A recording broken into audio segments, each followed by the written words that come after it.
భూమి మీదకి ప్రత్యక్షమయ్యను. ఏం తీసేయడానికి వచ్చాడు చెప్పండి? పాపము. పాపము అనే మాటను మనం జాగ్రత్తగా ఆలోచన చేసినప్పుడు దేవుని పిల్లరా, పాపానికి హిబ్రూ భాషలో ఒక మంచి పదం వాడబడింది. దాని పేరు కథా అనే పదం. గ్రీకులో అమర్తియా అనే పదాన్ని వాడాడు. తెలుగులో పాపము అన్నాడు, ఇంగ్లీషులో సిన్ అన్నాడు. జాగ్రత్తగా మనం ఆలోచన ఈ పాపము అనే దానికి నిర్వచనం లేదా డెఫినిషన్ ఏమిటి అని జాగ్రత్తగా చూసినప్పుడు దేవుని బిడ్డలారా, మొట్టమొదటిగా ఏమని చెప్పబడుతూ ఉందంటే ఏ ఫెయిల్యూర్ ఇన్ గాడ్స్ లవ్, అంటే దేవుని ప్రేమలో ఓడిపోవుట. ఎవరి ప్రేమలో చెప్పండి? దేవుని ప్రేమలో ఓడిపోవుట. రెండవది సెల్ఫిష్నెస్, అంటే తన్ను తానుగా దేవుని కంటే ఎక్కువగా తన్ను తాను ప్రేమించుకొనుట. సెల్ఫిష్నెస్ పాపం. ఒకటి దేవుని ప్రేమలో ఓడిపోవడం, దేవుని ప్రేమించే విషయంలో ఓడిపోవట. ఎవరిని ప్రేమించే విషయంలో? దేవుణ్ణి ప్రేమించే విషయంలో ఓడిపోవట మొదటి అర్థము.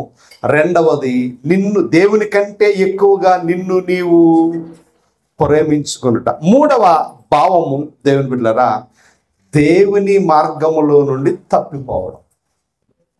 నాలుగవ అర్థము ఏమిటి అంటే దేవునిని ధిక్కరించడం లేకపోతే తిరుగుబాటు చేయడము. దేవుణ్ణి లెక్క చేయక డోంట్ కేర్. ఏంటి చెప్పాలి? ఐ డోంట్ కేర్ అనే పదం క్రైస్తవుడు వాడొచ్చా? చెప్పాలి. Very good. నేర్చుకోవాలి. ఏం మాట్లాడాలో ఏం మాట్లాడకూడదో మనం చాలా జాగ్రత్తగా చాలా సందర్భం ఐ డోంట్ కేర్ అంటాం కదా. క్రైస్తవుడు వాడకూడదు, అది పాపం. ఐ డోంట్ కేర్ అన్నామంటే యూఆర్ గోయింగ్ టు సిన్. పాపములో పడిపోయామని అర్థం. దేంట్లో పడిపోయి? ఎందుకంటే పాపములు లేనివాడు ఎలా మాట్లాడతాడంటే విధేయుడుగా మాట్లాడతాడు. పాపం కలిగిన వాడు పలానా పని చేయడా, నేను చేయను, ఎందుకు చేయను, ఆడితో నేను మాట్లాడను, ఐ డోంట్ కేర్. దానికి పాపానికి లింక్ ఏంటో మనం జాగ్రత్తగా పరిశీలన చేయబోతా ఉన్నాం. పాపము, కథ, అమర్త్య, సిన్. పాపము అనే దాని గురించి మనం జాగ్రత్తగా ఆలోచన చేసినప్పుడు అసలు ఈ భూమి మీదకి పాపాన్ని తీసుకొచ్చిన వాడు ఎవడు? పాపము ఈ భూమి మీదకి ఎలా ప్రవేశించింది, ఏ రూపంలో ప్రవేశించింది అనేది మనం పరిశీలన చేయబోతూ ఉన్నాం. జాగ్రత్తగా ఈ మాటల మీద మీరు మనస్సు పెట్టాలి. భూమి మీదకి పాపం ఎలా ప్రవేశించింది? How to entering in the sin in this physical world. భౌతికమైన ప్రపంచంలోనికి పాపము ఏ రీతిగా ప్రవేశించింది? ఈ మాటను మనం జాగ్రత్తగా ఆలోచన చేసినప్పుడు దానికి ఆన్సరు సాతాను ద్వారా పాపము భూమి మీదకి ప్రవేశించెను. ఎవరి ద్వారా? పాపానికి కర్త, కర్మ, క్రియ ఎవరు అంటే సాతాను. పాపాన్ని దేవుడు పుట్టించలేదు. పాపాన్ని పుట్టించిన వాడు సాతాను. ఎలా వాడు పాపాన్ని పుట్టించాడు, ఎలా వాడు పాపిగా మారిపోయాడు అని మనం జాగ్రత్తగా ఆలోచన చేసినప్పుడు వాడి గురించి 2 సందర్భాల్లో సాతాను యొక్క గుణ లక్షణాల గురించి పూర్తిగా బైబిల్లో రికార్డు చేయబడాలి. ఎందుకంటే అవసరమైందే దేవుడు మనకి ఇచ్చాడు. కానీ సాతాను గురించి మన దగ్గరున్న దేవుడు మనకిచ్చిన గ్రంథములో నుండి పరిశీలన చేసినప్పుడు వాడి యొక్క వ్యక్తిత్వం, వాడి యొక్క విధానం మనకి చాలా స్పష్టంగా అర్థమయ్యేటట్లుగా లేఖనం బోధిస్తూ ఉంది. సాతాను అనగా అపవాది. లూసిఫర్ అనే పదం కేవలం మీకు లాటిన్ బైబిల్లో ఉంటుంది, తెలుగు బైబిల్లో ఉండదు, ఇంగ్లీష్ బైబిల్లో కూడా ఉండదు. లూసిఫర్ తెలుగులో సాతాను అని తర్జుమా చేశారు, కొన్ని చోట్ల అపవాది అని తర్జుమా చేశారు, కొన్ని చోట్ల శత్రువు. సాతాను అనగా ఎవరండి? శత్రువు.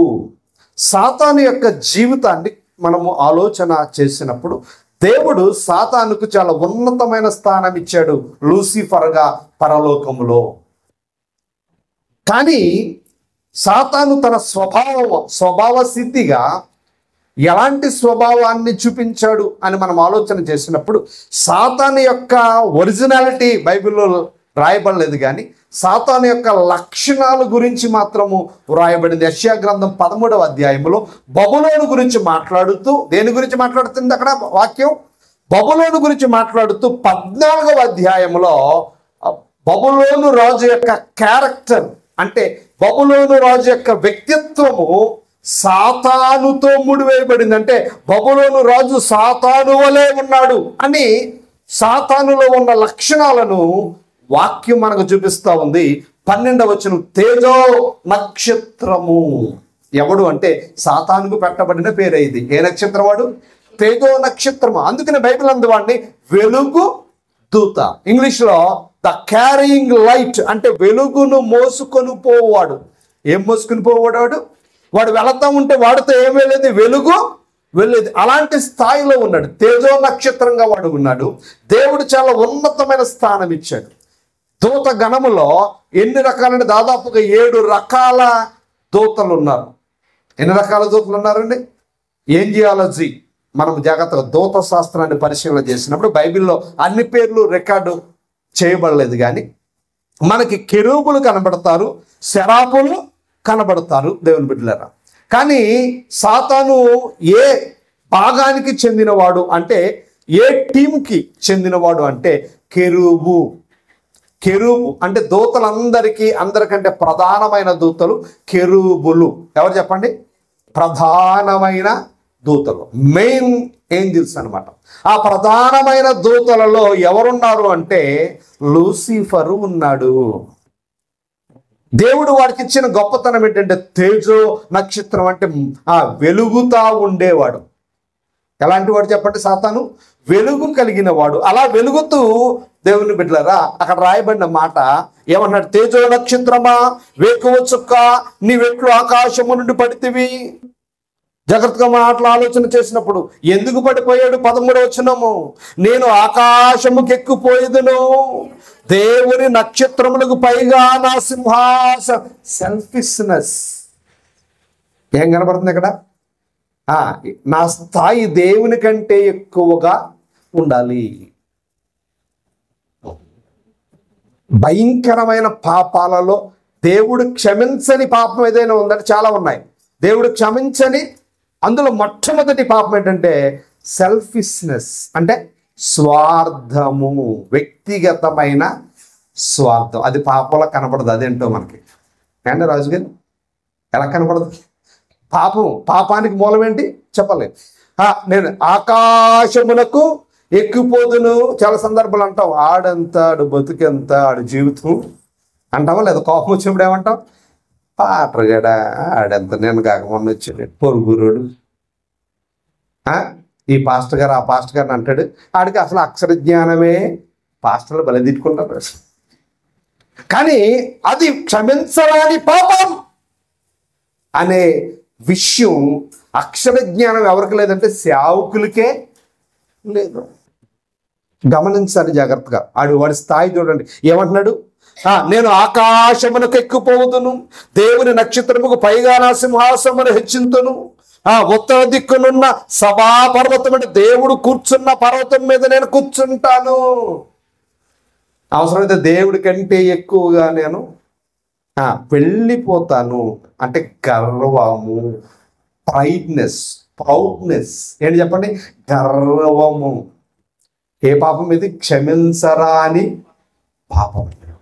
దీనికి క్షమాపణ లేదు.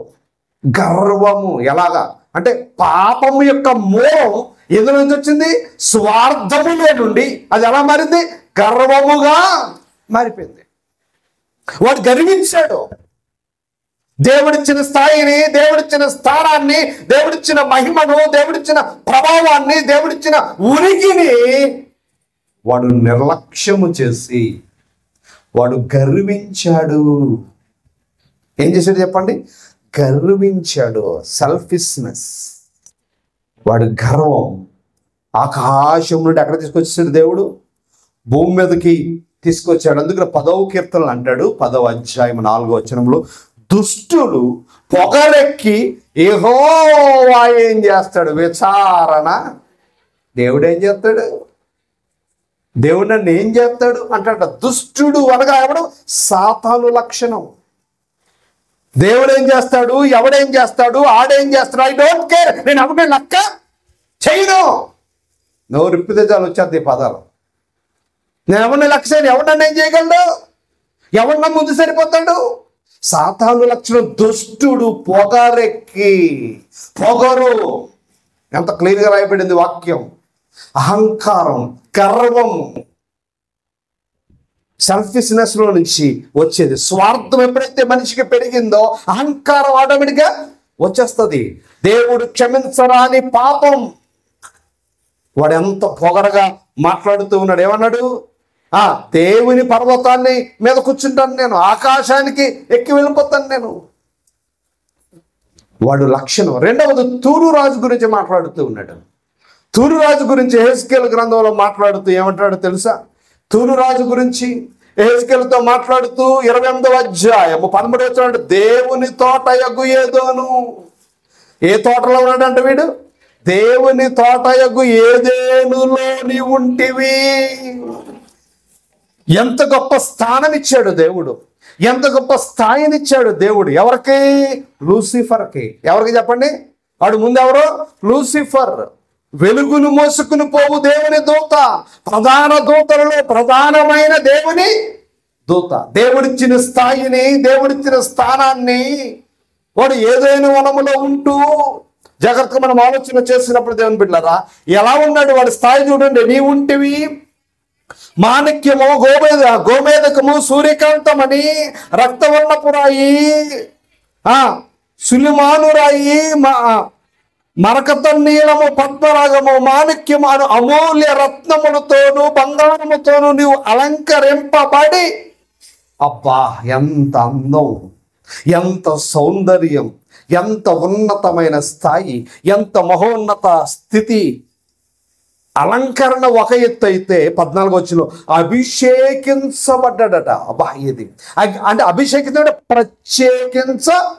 అందరూ అలంకరించుకుంటారు కదా, సహజంగా అందరూ అలంకరించుకున్నారు, కానీ అందరికీ ప్రత్యేకమైన స్థానం రాదు. అలంకరించబడిన ఈ దూతకి దేవుడు ప్రత్యేకమైన స్థానాన్ని ఇచ్చాడు, అంటే అభిషేకించాడు. అబ్బా, ఎంత గొప్ప స్థానం అండి! దేవుడిచ్చిన ప్రత్యేకతను, దేవుడిచ్చిన ఆ గొప్పతనాన్ని, దేవుడిచ్చిన స్థానాన్ని వాడు నిర్లక్ష్యము చేసి గర్వముతో హీనుడుగా మారుతూ ఉన్నాడు. జాగ్రత్తగా మాటలు మనం ఆలోచన చేయాలి దేవుని బిడ్డలారా. ఏమంటూ ఉన్నాడు తెలుసా? అద్భుతమైన మాట ఆ 14వ వచనంలోని, అభిషేకము నందున కెరూబువై యొక్క ఆశ్రయముగా నుంటివి, అందుకే నేను నిన్ను నియమించి తిని, దేవునికి ప్రతిష్ఠింపబడిన పర్వతం మీద నీవు ఉంటివి, కాలుచున్న రాజుల మధ్యను నీవు సంచరించితివి. నీవు నియమింపబడిన దినము మొదలుకొని పాపము నీ యందు కానబడ వరకు. ఎలా? ఏ రూపంలో వచ్చింది పాపం? చెప్పాలి, ఏ రూపంలో వచ్చింది? గర్వము. ఏ రూపంలో వచ్చింది వాళ్ళకి పాపం? గర్వము అనే రూపంలోకి వచ్చింది. అంటే గర్వము, దేవుని కంటే నేనే గొప్ప, దేవుని మాట నేను ఎందుకు వినాలి? ఒక మాటలో చెప్పాలంటే అవిధేయత. చెప్పండి, దేవుడు క్షమించని పాపం ఏంటి చెప్పండి? అవిధేయత. క్షమించని పాపం ఏంటి? సాతాను అవిధేయతను తెచ్చాడు. ఎక్కడికి తెచ్చాడు? ఏదేని వనములోనికి తెచ్చాడు. అంతేగాని మర్డర్ చేయమని చెప్పలే, రేప్ చేయమని చెప్పలేదు, దొంగతనం చేయమని చెప్పలేదు. సీక్రెట్ సిన్, రహస్య పాపం ఏమి లేదు. దేవుని మాట వినడం మానే. ఎవరి మాట వినడం మానే? దేవుని మాట వినడం మానే అని చెప్పగానే అవ్వమ్మ దేవుడు ఏం చెప్పాడు? ఏమని చెప్పాడు చూడండి. ఆదికాండము 2వ అధ్యాయము తీసారా? ఆదికాండము 2వ అధ్యాయం 16వ వచనం. మరియు దేవుడైన యెహోవా, ఈ తోటలోనున్న ప్రతి వృక్ష ఫలమును నీవు నిరభ్యంతరముగా తినవచ్చును, అయితే మంచి చెడ్డలు తెలుగునిచ్చు వృక్ష ఫలము తినకూడదు. నీవు వాటిని తినుదినమున నిశ్చయముగా చస్తావు. తినకూడదు, కమాండ్. నువ్వు తినకూడదు, తింటే చస్తావు. ఇప్పుడు నేను అడుగుతున్నాను, అసలు ఏదేను తోటలో దేవుడు ఆ చెట్టు ఫలాన్ని ఎందుకు పెట్టాడు? అందులో ఉందా పాపం? చెట్టులో ఉందా? పండులో ఉందంటే చెట్టులోనూ లేదు, పండులో లేదు. చెట్టు ఎందుకు పెట్టాడు? ఆన్సర్ చెప్పాలి ఇప్పుడు. వెరీ గుడ్, చెప్పాలి ఎందుకు పెట్టాడు. మంచి చెడులు తెలుసుకోవడానికి. Very good. ఇంకా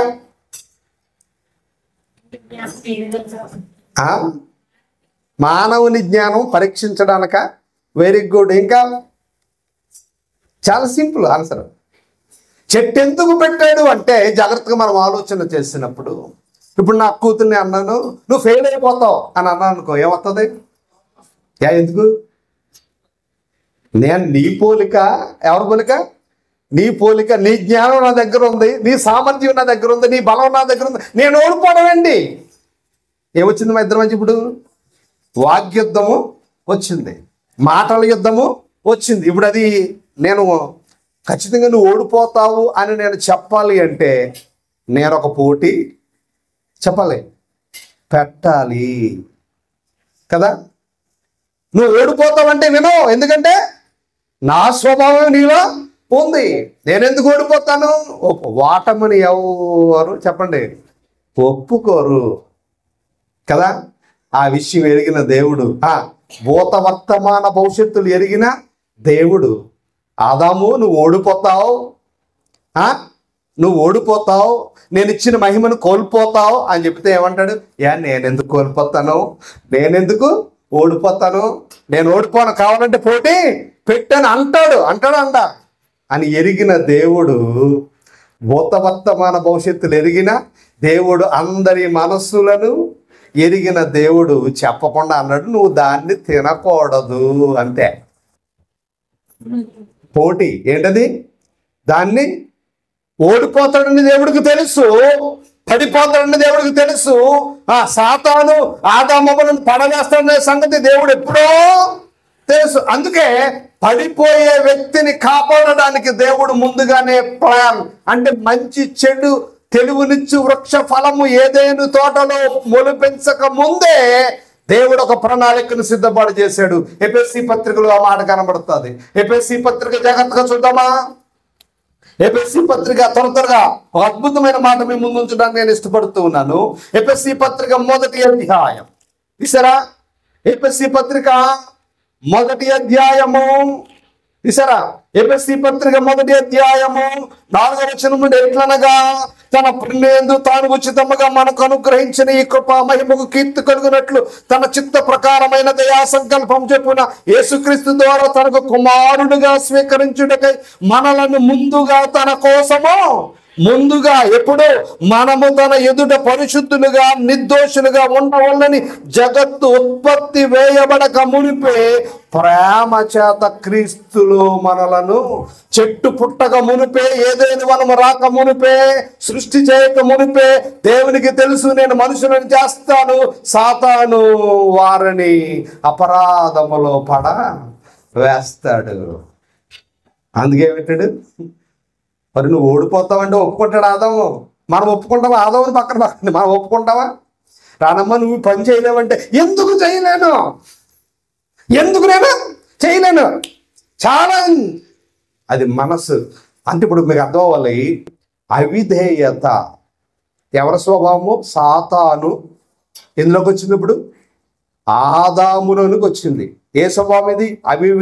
అవిధేయత అనే పాప స్వభావం. ఈ పాప స్వభావం ఆదాము నుండి ఎక్కడ దాకా వచ్చింది? ఇప్పటి వరకు కూడా ఉంది. అందుకే మనం లోపడం, అందుకే మనం ఏం చేయం? లోపడం. ఈ భూమి మీద విధేయత చూపించిన వారు ఎవరైనా ఉన్నారా చెప్పాలి?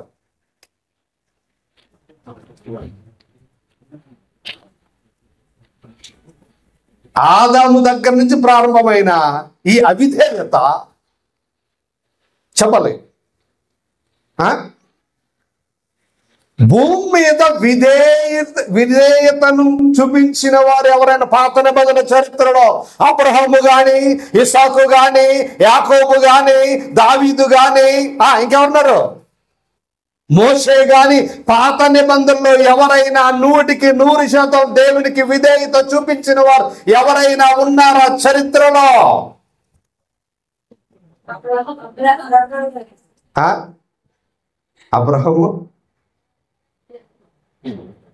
అబ్రహాము దేవునికి 100% విధేయుడు అంటే అబ్రహాం చరిత్ర కూడా తెలదనమాట మీకు. అయ్యో, వాళ్ళు బాగా ఫెయిల్ అయిపోతున్నారు మీరు. ఇప్పుడు మన వాక్యంలోకి ఎంత హెబ్రీ పత్రిక, వెరీ గుడ్, హెబ్రీ పత్రిక 5వ అధ్యాయం, ఓన్లీ 1 హెబ్రీ పత్రిక 5వ అధ్యాయము 8వ వచనం, ఆయన కుమారుడయుండి తాను పొందిన శ్రమల వలన విధేయత, ఎస్, ఓన్లీ 1. ఈ భూప్రపంచం మీద 100% దేవుడు మొదటి ఆదాములో ఉన్న అవిధేయత అనే పాపం రెండవ ఆదాములో వచ్చేదాకా కొనసాగుతూనే ఉంది. రెండవ ఆదాముతో అది ముగించబడింది. అందుకనే మొదటి ఆదాము జీవించు ప్రాణి, రెండవ ఆదాము జీవించు ఆత్మ అంద బైబిల్. మీరు గమనించాలి, పాపము అంటే ప్రారంభము. పాపం ఎలా ప్రారంభించబడింది అంటే అవిధేయత ముసుగులో పాపము ఏదేను వనములో చెప్పలే ప్రారంభించబడినది అని లేఖనం ఎంతో స్పష్టంగా చెబుతా ఉంది. అవిధేయత వలన జాగ్రత్తగా మాటలు మనం ఆలోచన చేయాలి. దేవుని పిల్లలుగా మనల్ని మనం పరిశీలన చేసుకోవాలి. ఎప్పుడైతే వారు అవిధేయులయ్యారో, అవిధేయత అనే పాపంలో పడిపోయారో, దేవుడు వారికి అవకాశం ఇచ్చాడు. ఏమిచ్చాడు చెప్పండి? మేము అవిధేయులమని ఒప్పుకుంటారేమో అని దేవుడు ఎదురు చూశాడు. ఎలా చూశాడో తెలుసా? ఏమన్నాడో తెలుసా? ఎప్పుడైతే వారు పాపంలో పడిపోయారో, అవిధేయులైపోయారో, వెంటనే వాళ్ళకు చెడు అనేది తెలిసింది. ఏంటో చెడు అంటే మేము దిగంబరులము, ఇలా ఉండకూడదు అనే చెడు ప్రారంభించబడింది. వెంటనే వాళ్ళు ఏం చేసుకున్నారు? ఆ చెడును కప్పుకోవడానికి అంజూరపు ఆకులను కచ్చడములుగా కొట్టు. అప్పుడు స్టార్ట్ అయింది చెడు. పండులో ఏ చెడు లేదు, పండులో ఏ మంచి లేదు, చెట్టులో ఏ చెడు, అది తీయగా ఉంటుందో తెలియదు, విటమిన్ బి ఉందో, విటమిన్ సి ఉందో, ఏముందో ఎవరికే తెలియదు, కానీ అందులో మాత్రము పాపము లేదు. వెంటనే వారు తిన్న తర్వాత వారికి తెలుసు కదా, దేవుడు వస్తాడు మన దగ్గరికి అనే సంగతి ఎవరికి తెలుసు? వాళ్ళకి తెలుసు. నెమ్మదిగా సిగ్గుపడ్డారు వాళ్ళు. ఒకళ్ళ దేహాన్ని ఒకళ్ళు చూసుకుని ఏం చేశారు? సిగ్గుపడి అంజూరపు ఆకులు కట్టుకున్నారు. అంటే మీరు గమనించాలి, వారు అవిధేయులుగా ఉన్నారు తప్ప అజ్ఞానులుగా ఎలా లేరు. పాపంలో పడినా వారికి ఏమి లేదు, అజ్ఞానము, జ్ఞానము ఉంది. ఎలా ఉంది జ్ఞానం? వెంటనే వాళ్ళు సిగ్గు తెలుసుకుని ఏం కట్టుకున్నారు? ఆకులు కట్టుకున్నారు. ఇప్పుడు దేవుడు వాళ్ళని పిలుస్తా ఉన్నాడు 3వ అధ్యాయములో. 3వ అధ్యాయం జాగ్రత్తగా 7వ వచనం నుంచి మనం చదివితే 8, చల్లపూటను ఆదాము అతని భార్యయు తోటలో సంచరించుచున్న దేవుడైన యెహోవా స్వరమును విని దేవుడైన యెహోవా ఎదటికి రాకుండా తోట చెట్ల మధ్య దాగుకొన్నారు. రెండవది ఏం జరిగింది తెలుసా? 1, వారు చెడును తెలుసుకున్నారు. 3వది, మంచి దగ్గరకు రావడానికి వాళ్ళకు ధైర్యము చాలడం లేదు. అంటే వారు మేము చెడిపోయామని వాళ్ళకు ఒక క్లారిటీ వచ్చింది. ఏమొచ్చింది చెప్పండి? అంతకుముందు మేము ఎలా ఉన్నాం? మంచివారిగా మంచిలో ఉన్నాము. ఎప్పుడైతే ఆ ఫలాన్ని తిన్నామో మేము దేనిలోకి వచ్చాము? ఇప్పుడు చెడులోనికి వచ్చాము. కాబట్టి మంచి దగ్గరికి వెళ్ళడానికి మేము అర్హులము. క్లారిటీ. జాగ్రత్తగా ఈ మాటలు గమనించాలి. మీరు గమనించాలి, మంచిని చెడులో ఉన్నవాడు ఎప్పటికీ చూడలేడు, మంచి దగ్గరకు ఎప్పటికీ రాలేడు. ఎందులో ఉన్నవాడు? అందుకని ఏం చేశారు వాళ్ళు? దాగుకున్నారు. జాగ్రత్తగా మాటలు మనం గమనించాలి దేవుని బిడ్డలారా. ఇప్పుడు దేవుడు తెలివిగా అడుగుతున్నాడు చూడండి, దేవుడి జ్ఞానాన్ని చూడాలి. ఇప్పుడు ఏమంటున్నాడు దేవుడు? దేవుని తెలివితేటలు జాగ్రత్తగా చూడాలి. ఆ మాటలు జాగ్రత్తగా మనం ఆలోచన చేయాలి. దేవుడైన యెహోవా ఆదామును పిలిచి, నువ్వు ఎక్కడున్నావు? ఎంత తెలివైన ప్రశ్న. అంటే అర్థం ఏంటి తెలుసా? నువ్వు అవిధేయుడు అయిపోయావురా. జీవితం, you are failure in God's love. నా ప్రేమలో నీవు ఓడిపోయావు. ఎందులో ఓడిపోయావు? ఇప్పుడు మళ్ళా అయిపోయి ఏ ప్రేమలో అయితే ఓడిపోయాడో అదే ప్రేమలో మళ్ళా దేవుని ఎందుకు మనల్ని నడిపించడానికి ఎవరు వచ్చారు? యేసుక్రీస్తు. ఎప్పుడు? జగత్తు పునాది దేవుని ప్రేమలో ఆదామవ్వలు ఓడిపోతారని ఎడిగిన దేవుడు ముందుగానే, ముందుగా ఆదామవ్వలు పుట్టక ముందుగానే ఎవరిని ఏర్పాటు చేశాడు? ప్రభువైన యేసుక్రీస్తును ఏర్పాటు చేశాడు. అంటే మీరు గమనించాలి, సమస్యకు ముందే ఏముంది చెప్పండి? పరిష్కారము ఉంది. సమస్యకు ముందే ఉంది, పరిష్కారం ఉందన్న సంగతి ఎవరికి తెలీదు? ఆదామవ్వలకి తెలియదు. అప్పుడు వాళ్ళకి తెలియపరుస్తున్నాడు దేవుడు. ఎలా ఎక్కడున్నావు? తెలీదే దేవుడికి? తెలుసు. ఎక్కడున్నావు అంటూ ఉన్నాడు. అందుకతడు, నేను తోటలో నీ స్వరం విన్నప్పుడు దిగంబరిగా. అంతకుముందు ఎలాగున్నాడు? దిగంబరత్వం తెలియదు. అంతకుముందు దిగంబరత్వం అనేది తెలియదు. ఇప్పుడేం తెలిసింది? దిగంబరిగా ఉన్న మన సంగతి తెలిసింది. దిగంబరిగా ఉంచిని. జాగ్రత్తగా మాటలు మనం ఆలోచన చేయాలి. అప్పుడు నీకు తెలిపినవాడెవడు? నువ్వు దిగంబరమని నీకు తెలిపినవాడు అంటే మూడో వాడు వచ్చాడనే సంగతి దేవునికి అర్థమయ్యింది కదా. అక్కడ ఏమనాలి? నువ్వు దిగంబరమని నీ భార్య చెప్పిందా అనాలి. అంతేనా? ఎవరో అమ్మమ్మ గారు ఉంది కాబట్టి. అంటే వాళ్ళిద్దరు కదా ఉంది. వీళ్ళిద్దరిలో ఎవరో ఒకరు చెప్పాలి. ఇక్కడ ప్రభు అంటున్నాడు, ఎవరు నీకు తెలిపింది అంటే మూడో వాడు ఉన్నాడు అనే సంగతి ఆయనకి ముందే తెలుసు. మీరు గమనించాలి దేవుని బిడ్డలారా. జాగ్రత్తగా మనం ఆలోచన చేయి. నీకు తెలిపిన వాడెవడు? నీవు తినకూడదని నేను ఆజ్ఞాపించిన వృక్ష ఫలము తింటివా అని అడిగినందుకు అందుకన్నాడు తిన్నాను అంటే సరిపోయిన. అక్కడ ప్రభువా తిన్నాను అని అనాలి. కానీ ఇక్కడ కూడా చూడండి, పాపము నుండి ఎస్కేప్ అవుతున్నాడు. ఎస్కేప్. చాలా మంది తప్పు చేసి ఏం చేస్తారు తెలుసా? పక్కోళ్ళ మీద గెంటేస్తారు. చాలా మంది చూడండి తప్పు చేసి పక్కోళ్ళ మీదకి గెంటేస్తారు చాలా సులువుగా. అయ్యగారు చేశారని నాకేం తెలదు అంటారు అమ్మగారు. నేనంటాను నాకేం తెలదు అమ్మగారే. చాలా సింపుల్. చూడండి ఇక్కడ దేవుడు ఏం కోరుకుంటున్నాడు?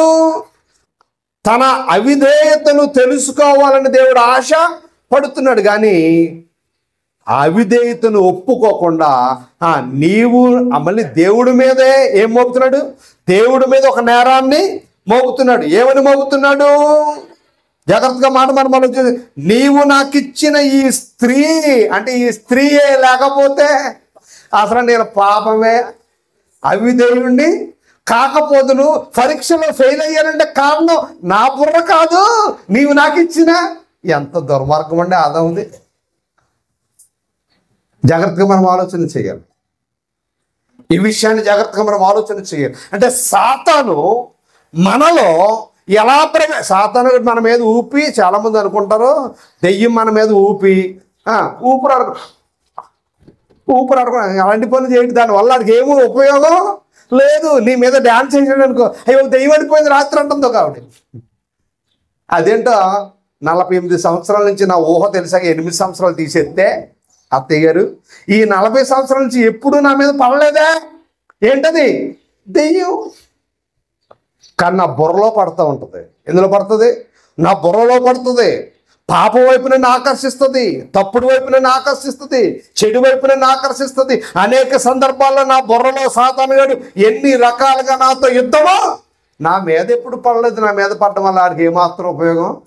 అసలు దెయ్యాలు ఏం చేస్తాయో ఒకసారి చెప్పాలి మన వాళ్ళకి. వాడు ఏం చేశాడు? అవిధేయత అనే పాపాన్ని విత్తనాన్ని విత్తాడు. గమనించాలి దైవ జనాంగమా. వెంటనే ఆదాం అన్నాడు, నేను నేను ఓడిపోవడానికి 100%, it is not my failure, it's belongs to my wife's failure. తప్పు ఒప్పుకోలేదు. ఏం ఒప్పుకోలేదు? పోనీ అవ్వమ్మ గారి దగ్గరికి వస్తే జాగ్రత్తగా మనం ఆలోచన చేయాలి. అప్పుడు దేవుడైన యెహోవా స్త్రీతో, నీవు చేసినది ఏమిటి, నీవు చేసినది ఏమిటి అని అడగగా ఆవిడ అంటుంది, it's not my mistake, it's belongs to సాతాను. నా తప్పు కాదు, సాతాను. ఎవరు తప్పుది? సాతాను తప్పు. గమనించాలి, అవిధేయతను వాళ్ళు ఒప్పుకోవడము లేదు. అక్కడ ప్రారంభించబడిన పాపం ప్రభు వచ్చే వరకు ఆ పాప నియమం ఏం చేస్తుంది? కొనసాగుతూనే ఉంది. ఆ పాప నియమం అబ్రహాములో కూడా ఉంది, ఆ పాప నియమం దావీదులో కూడా ఉంది, ఆ పాప నియమం పాత నిబంధనల భక్తులందరిలో ఉంది. ఆ పాప నియమము ఏలుబడి చేయని ఏకైక వ్యక్తి ప్రభు అయిన యేసు క్రీస్తు. అందుకే ఆయన గురించి రాయబడింది, విధేయత నేర్చుకొనెను. ఏమి నేర్చుకున్నాడు? విధేయత నేర్చుకున్నాడు. ఆదాము పోగొట్టుకున్న ఆ అవిధేయతను, అవ్వము పోగొట్టుకున్న ఆ అవిధేయతను ఎవరు? ప్రభువు నేర్చుకున్నాడని లేఖనం ఎంతో స్పష్టంగా మనకి బోధిస్తూ ఉంది. దేవుని బిడ్డలారా, ఇప్పుడు మీరు గమనించాలి, బయటకు వచ్చేసారు వాళ్ళు. వాళ్ళ భార్యకి పేరు పెట్టాడు. ఏమి పెట్టాడు? భార్యకి ఏమి పెట్టాడు? పేరు అవ్వ అని పెట్టాడు కదా. ఇప్పుడు అంటున్నాను, ఏదైనా వనంలో వాళ్ళిద్దరు పేర్లు ఏంటి? ఎందుకని చెప్పాలి? ఉన్నాయా పేర్లు వాళ్ళకి? దేవుడు అని పేర్లు పెట్టాడా? దేవుడు ఏదేనులో ఆదామవ్వలకి ఏమైనా పేర్లు పెట్టాడా?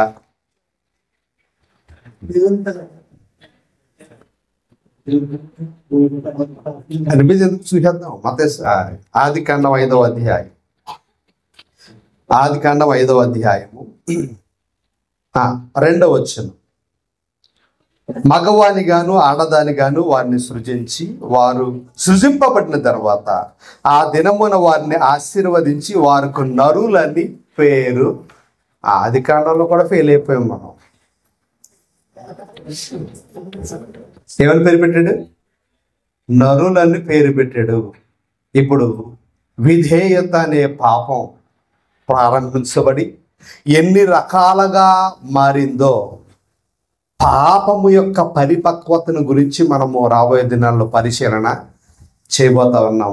నమ్మి బాప్తిసం పొందినవాడు రక్షింపబడును, నమ్మని వానికి శిక్ష విధింపబడును. ప్రార్థన చేసుకుందాం. మహాఘనమైన